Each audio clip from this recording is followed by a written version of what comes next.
Hi everyone, my name is Heather and I'm the person behind Happy Puppy Truffles.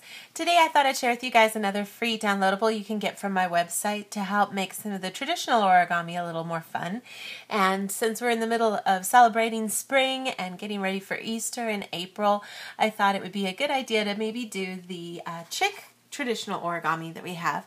Now, this particular origami doesn't look so much like a little, I guess it looks like a little bird, but how do you know it's a chick? I don't know.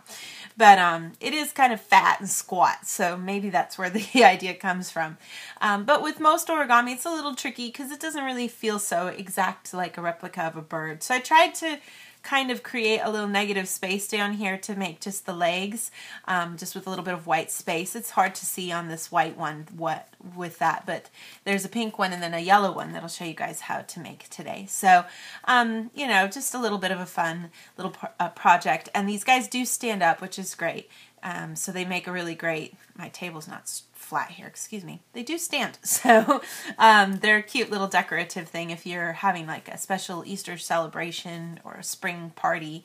These can be kind of fun little things. So let me show you guys how to fold this. Now if you print it out from my website and you cut along the little dotted gray line, you should get a square sheet of paper that looks like this.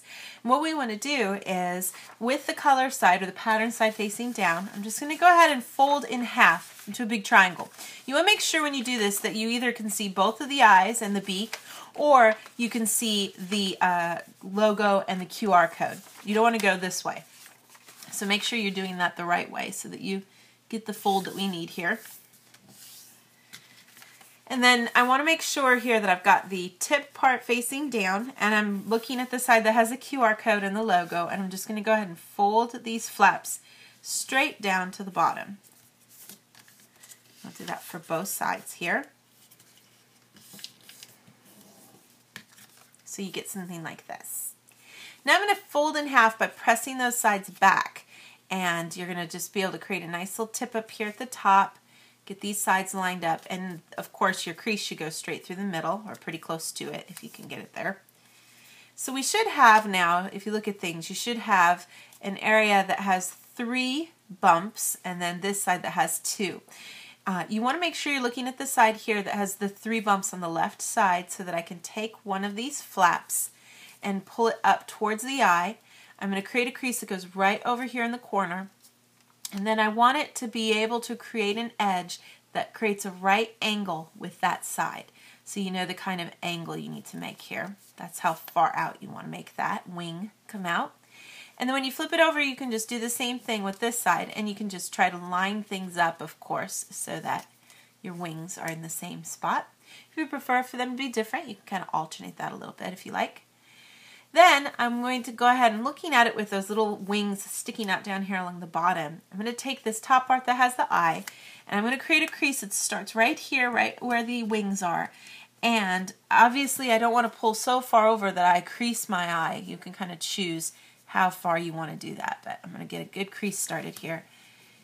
And then I can reverse squash this here. So I'll get a good crease started. First, open it up, open from here. And there's a lot of layers of paper here, so the back part is right because the crease is already going the right way. And you can get that middle part to smash down too.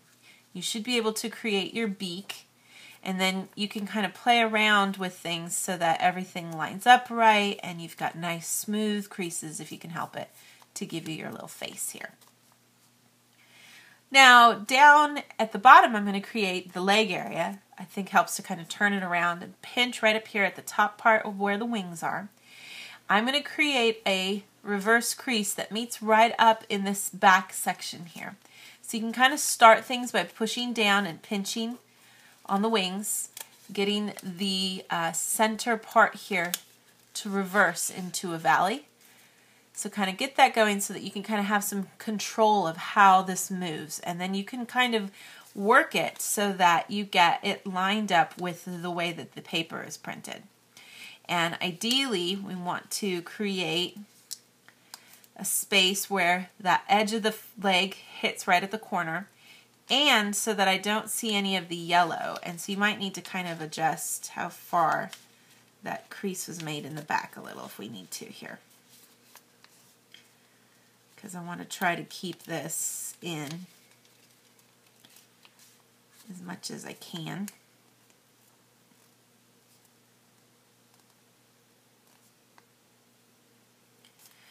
Play around with it until you find the angle that you like so that you can try to get that nice little swoop of the belly on the bottom and then the leg lining up there along the bottom too.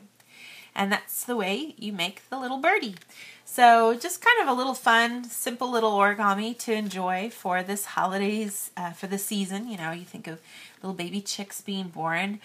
We've never had little chicks. We have chickens and we have a rooster, but we just eat the eggs before anything else happens. So, but I hope you guys are all having a wonderful spring, and I'll have some more fun projects like this to share with you guys in the days to come. Thanks again always so much for watching. Bye.